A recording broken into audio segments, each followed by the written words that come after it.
Hello guys. कहानी की शुरुआत होती है न्यूयॉर्क सिटी में क्रिसमस के टाइम से, जहां हमें ब्लूमिंगडेल्स नाम का एक शॉपिंग मॉल दिखाया जाता है। शॉपिंग के दौरान जोनाथन की मुलाकात एक खूबसूरत लेडी से होती है। दोनों हैंगर में लगे ब्लैक ग्लव्स को चूज करते हैं। तभी जोनाथन उस लेडी की ब्यूटी को देखकर अट्रैक्ट हो जाता है और वो उस ग्लव्स को छोड़ देता है। तभी वहाँ एक और आदमी आकर उन ग्लव्स को लेने लगता है, तो जोनाथन उसे समझाकर उस लेडी को ग्लव्स दिला देता है। इससे वो बहुत खुश होती है और जोनाथन को सेरेंडिपिटी नाम के एक जगह पर ट्रीट देती है। जोनाथन उससे पूछता है कि वो यहीं उसे क्यों लेकर आई, तो लेडी बताती है कि उसे इस जगह का नाम बहुत पसंद है, क्योंकि हम सब का नसीब कहीं ना कहीं लाइफ के डिसीजन में लेने में हमारी हेल्प करता है। और फिर जोनाथन उससे कहता है कि उसे किस्मत नाम की चीज़ पर कोई भरोसा नहीं है, उसे अपने डिसीजंस खुद लेना ज़्यादा पसंद है। दोनों रेस्टोरेंट से निकलते हैं। जोनाथन उस लेडी से कहता है कि मुझे आप पर क्रश है, तो वो लेडी ब्लश करती है और फिर वो लेडी कैब में जाते जाते उसके गाल पे किस करती है। जोनाथन उससे उसका नाम पूछता है, बट वो नहीं बताती और वो कहती है कि अगर हमारी किस्मत हुई तो हम फिर मिलेंगे। उसके जाते जाते जोनाथन उसे अपना नाम बताता है और फिर वो चली जाती है। जब भी जोनाथन को याद आता है कि वो अपना स्कार्फ भूल गया है, तो वो रेस्टोरेंट में वापस जाता है। फिर वो देखता है कि वो सुंदर लेडी भी रेस्टोरेंट में वापस आई है, क्योंकि वो अपना पर्स भूल गई थी। और वो उसे स्कार्फ देकर वो दोनों उसके बाद आइस स्केटिंग के लिए जाते हैं। जोनाथन पूछता है कि तुम इंग्लैंड को मिस नहीं करती, तो वो बताती है कि मैं इंग्लैंड को सिर्फ अपनी मॉम के लिए मिस करती हूँ, और वो उससे उसकी फेवरेट मूवी पूछती है। तो जोनाथन बताता है कूल हैंड ल्यूक। तो फिर उस लेडी ने उस मूवी को नहीं देखा होता। उसके बाद वो उससे नेक्स्ट क्वेश्चन पूछ ही रही होती है कि तभी वो गिर जाती है और उसकी एल्बो पे चोट लग जाती है। जोनाथन उसकी एल्बो पे पट्टी करता है और उससे बहुत प्यारी प्यारी बातें करता है। तभी वो एक पेपर पर अपना नाम और नंबर लिखकर उसे दे रही होती है कि वहाँ से एक ट्रक गुजरता है और वो पेपर उड़ के नीचे बहुत सारे पेपर्स के साथ मिक्स हो जाता है, जिससे जोनाथन निराश हो जाता है। जोनाथन निराश होकर कहता है कि ये एक मिस्टेक थी, तुम मुझे अपना नाम और नंबर दोबारा दे दो। तो वो दोबारा देने से मना कर देती है। वो कहती है कि शायद ये हमारी किस्मत में ही नहीं है, या हमारी किस्मत हमें इशारा कर रही है कि हमें अब दूर हो जाना चाहिए। फिर जोनाथन जब जिद कर रहा होता है तो उसे एक आइडिया सूझता है। वो जोनाथन को $5 का नोट देती है और उसे उसका नाम और नंबर लिखने को कहती है। जब जोनाथन अपना नाम और नंबर उस पर लिख देता है तो वो पास वाली शॉप पे जाकर उन्हीं पैसों से कैंडीज खरीद लेती है और कहती है कि अगर हमारी किस्मत में लिखा हुआ तो ये $5 मुझे दोबारा मिल जाएंगे। और जब वो वहाँ से जाने लगती है तो जोनाथन कहता है कि ये तो गलत बात है, मुझे भी तो कुछ इशारे मिलने चाहिए। तो वो कहती है कि ठीक है, मैं एक बुक पर अपना नाम और नंबर लिख के एक बुक स्टोर पे बेच दूंगी। अगर तुम मुझसे कांटेक्ट कर पाए तो मतलब हमारी किस्मत में मिलना ज़रूर लिखा था। जोनाथन कहता है कि इसमें तो बहुत टाइम लग जाएगा। तो उस लड़की को एक और आइडिया सूझता है। वो लोग पास के रेस्टोरेंट में जाते हैं और वहाँ पर वो उसे कहती है वो अलग अलग लिफ्ट में जाके रैंडम फ्लोर का बटन दबाएंगे और अगर उनकी किस्मत में लिखा होगा तो वो दोनों वापस दोबारा मिलेंगे। इसके बाद वो दोनों अलग अलग लिफ्ट में जाते हैं। जोनाथन का पूरा ध्यान उसी लेडी पे था। वो लेडी लिफ्ट का दरवाज़ा बंद होने से पहले बताती है कि मेरा नाम सारा है और वो अपने शॉपिंग बैग को जोनाथन की तरफ फेंकती है।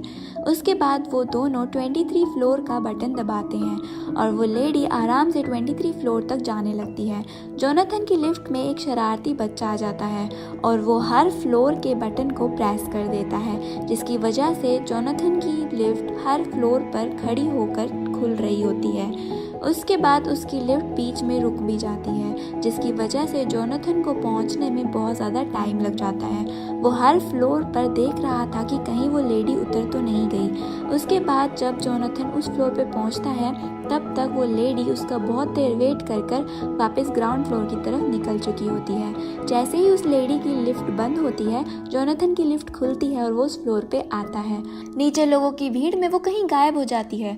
जोनाथन सारा को भीड़ में पागलों की तरह ढूंढता है, पर उसे वो नहीं मिलती और जोनाथन निराश होकर वापस चला जाता है। कुछ साल बाद का हमें सीन दिखाते हैं जहां हम देखते हैं कि जोनाथन का दोस्त डीन उसकी सबके सामने तारीफ कर रहा होता है। वो उसे सबसे इंट्रोड्यूस करवाता है। हमें पता चलता है कि जोनाथन अब हैली से इंगेज्ड है और कुछ ही दिनों में उनकी शादी होने वाली है। पार्टी खत्म होने के बाद हैली के पेरेंट्स जोनाथन को उसके साथ रुकने के लिए कहते हैं, बट वो घर चला जाता है। हैली और उसके पेरेंट्स उसी रेस्टोरेंट में रुके थे जहां कुछ साल पहले सारा और जोनाथन आए थे। अब जब जोनाथन घर जा रहा होता है उस वक्त उसे एक बुक सेलर के पास वैसी ही बुक दिखती है जैसी कभी सारा के पास थी। तो वो उस बुक को उठाकर उसका बैक और फ्रंट पेज चेक करने लगता है, पर उसे कुछ नहीं मिलता। वो घर चला जाता है। सारा सैन फ्रांसिस्को में एक काउंसलर है जो लोगों की प्रॉब्लम्स को सॉल्व करती है। सारा का बॉयफ्रेंड लार्स उसे प्रपोज करता है। अब उसके भी शादी के प्लान्स हैं। न्यूयॉर्क सिटी में जोनाथन एक टेलीविजन प्रोड्यूसर है। वो जब गोल्फ कोर्स में बैठा था तब वहाँ उसे एक मोटी औरत मिलती है जिसका नाम होता है सारा। फिर हेयर कट करवाने के लिए वो सैलून जाता है और वहाँ पर भी उसे एक फीमेल हेयर ड्रेसर मिलती है जिसका नाम होता है सारा। ये सुन के वो वहाँ से भाग जाता है। फिर वो जब टैक्सी में बैठा था तो बाहर एक लड़का साइकिल पे गाने गा रहा होता है और उस गाने में नाम आता है सारा। ये सुनते ही जोनाथन ड्राइवर को न्यूयॉर्क टाइम्स की बिल्डिंग पर ले जाने के लिए बोलता है। जोनाथन अपने दोस्त डीन के पास जाता है और उसे सब बताता है कि सुबह से उसे सारा नाम सुनाई दे रहा है। उसका दोस्त उसे बोलता है कि तुम्हारी शादी होने वाली है 3 दिन में और तुम एक दूसरी लड़की के बारे में सोच रहे हो। जोनाथन कहता है कि पूरी दुनिया मुझे उससे मिलवाना चाहती है।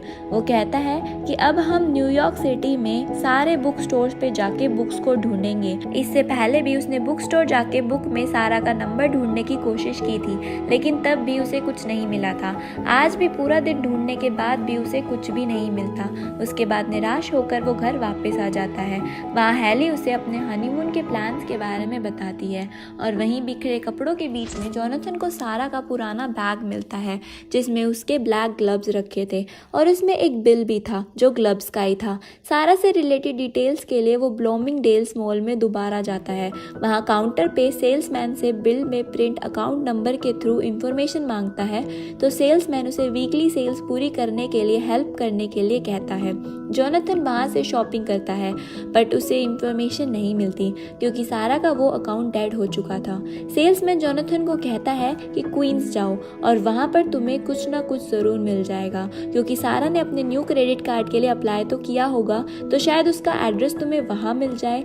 जोनाथन निराश होकर फिर से घर आ जाता है। दूसरी तरफ सारा जब पार्टी से वापस लौटती है तो उसे कूल हैंड ल्यूक मूवी का पोस्टर दिखता है जिससे उसे जोनाथन की वापस याद आती है। वो अपनी फ्रेंड ईव को इस बारे में बताती है और वो खुद अपने काम से दुखी थी। ईव सारा की बात सुनती है और वो सारा को समझाती है कि तुम्हें अब जोनाथन के बारे में नहीं सोचना चाहिए क्योंकि अब तुम्हारी शादी होने वाली है, तुम्हें उस बारे में सोचना चाहिए।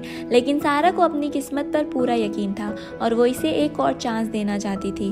फिर वो लार्स से बात करती है और कहती है कि मेरे पास बहुत सारी चीज़ें ऐसी है जो मुझे हैवी वेट की तरह लग रही है, मैं खुश नहीं रह पा रही। सारा कहती है कि मुझे शादी से पहले कहीं घूमने जाना है। लार्स एक बहुत अच्छा इंसान था। वो सारा के इस डिसीजन पे एग्री करता है। अगले दिन ईव का बर्थडे होता है तो वो उसे न्यूयॉर्क की ट्रिप ऑफर करती है।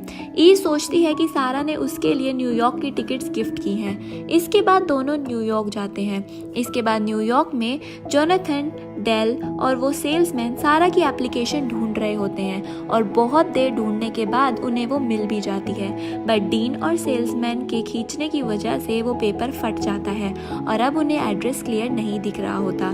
डीन बोलता है ये पेपर 7 साल पुराना है।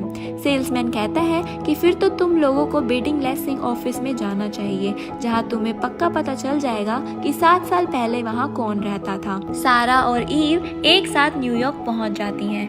टैक्सी वाला जब उनसे डेस्टिनेशन के बारे में पूछता है तो सारा कहती है कि जहां आपका मन हो आप मुझे वहां ले चलें। ईव समझ जाती है कि सारा यहाँ पर उस मिस्ट्री गाय को ढूंढने आई है।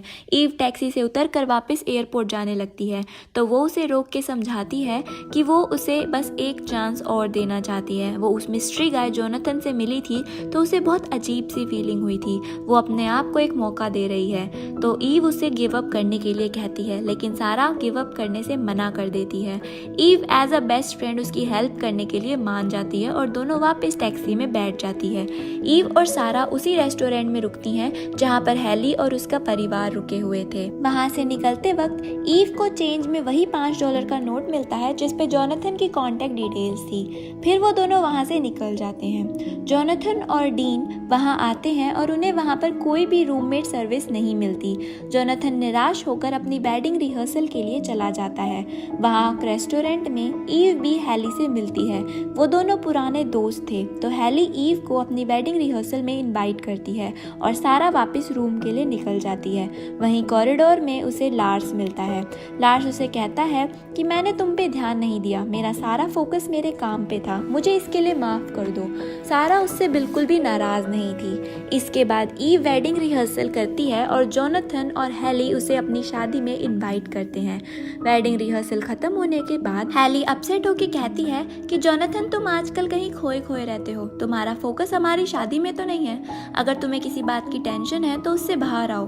फिर जोनाथन अपने पास्ट के कुछ दिनों के बिहेवियर के लिए हैली से माफ़ी मांगता है। इसके बाद हैली जोनाथन को एक गिफ्ट देती है जो कि था एक बुक। उसमें उसी सारा का नाम और कांटेक्ट था।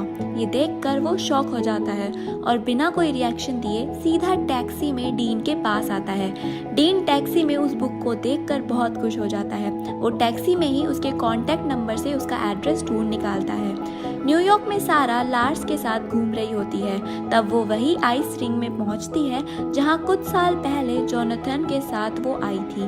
वो उसी बेंच पर बैठती है और वहां पर वो अपनी जैकेट को भूल जाती है। जोनाथन डीन के साथ सैन फ्रांसिस्को की फ्लाइट में था।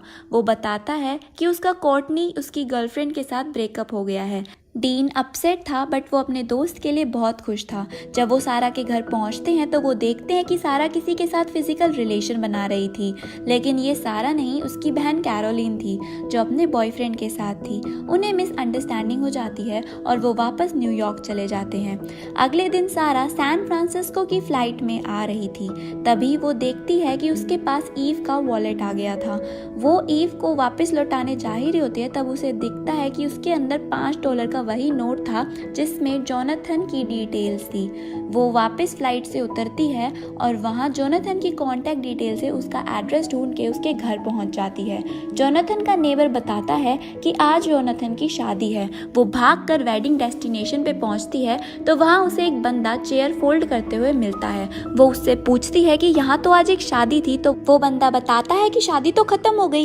ईव एकदम से रिएक्ट करती है और वो कहती है कि इतनी जल्दी, तो वो बंदा बताता है कि असल में शादी कैंसिल हो गई और वो शादी हुई ही नहीं, तो इसका मतलब कि शादी खत्म हो चुकी है। तो ईव एकदम से खुश हो जाती है और उसे अपनी डेस्टिनी पे पूरा भरोसा था। अगले सीन में हमें दिखाया जाता है कि जोनाथन डेन के साथ अपने एक पार्क में घूम रहा होता है। वो बताता है कि वो हैली से कभी शादी करना ही नहीं चाहता था। उसकी सोल इस शादी के लिए कभी रेडी ही नहीं थी, इसलिए उसने शादी के लिए मना कर दिया। डीन कहता है कि मैंने तुमसे सीखा है कि अगर तुम किसी के बारे में सपने देखते हो तो तुम उसे अचीव भी कर सकते हो। जोनाथन डीन से कहता है क्या मैंने जो किया वो सही था? तो डीन कुछ नहीं बोलता, बस उसे एक लेटर देता है जिसमें उसने जोनाथन के लिए कुछ लिखा था और कोर्टनी को फ्लावर्स लेके मनाने चला जाता है।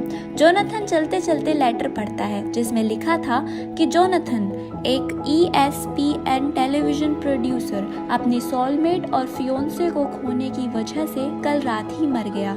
जोनाथन 35 साल का है। मैंने उसे बदलते देखा है। जिस तरह की स्टेबल लाइफ वो डिजर्व करता था वो उसे मिली नहीं। वो स्माइल कर रहा था और चलते चलते आइस रिंग पहुंच जाता है। वहाँ उसे सारा का जैकेट मिलता है। वो उसे लेकर आइस रिंग के बीचों बीच बैठ जाता है। अपनी पॉकेट से ब्लैक ग्लव निकालता है और जैकेट का पिलो बनाकर वहीं लेट जाता है। स्नोफॉल शुरू हो जाती है और वो वहीं उसके मज़े ले रहा होता है। तभी थोड़ी दूर से उसके ऊपर ब्लैक ग्लव आकर उसकी चेस्ट पे गिर जाता है। वो उठता है तो उसे कुछ दूरी पर सारा नजर आती है। उसकी आंखों में नमी थी और दोनों को फाइनली डेस्टिनी ने मिला ही दिया था। दोनों पहली बार एक दूसरे को इंट्रोड्यूस कराते हैं और एक दूसरे को पैशनेटली किस करते हैं। फाइनल सीन में हमें सारा और जोनाथन को ब्लूमिंगडेल्स में मजे करते हुए दिखाया गया है। वो अपनी एनिवर्सरी को सेलिब्रेट कर रहे थे। उसी समय वहाँ पर वो सेल्समैन आता है। जोनाथन सारा को उससे इंट्रोड्यूस करवाता है। जोनाथन बहुत खुश है क्योंकि अब वो सारा के साथ उसी जगह पर है जहाँ पर उसे सारा पहली बार मिली थी और इस तरह इस मूवी की हैप्पी एंडिंग हो जाती है। Thank you for watching.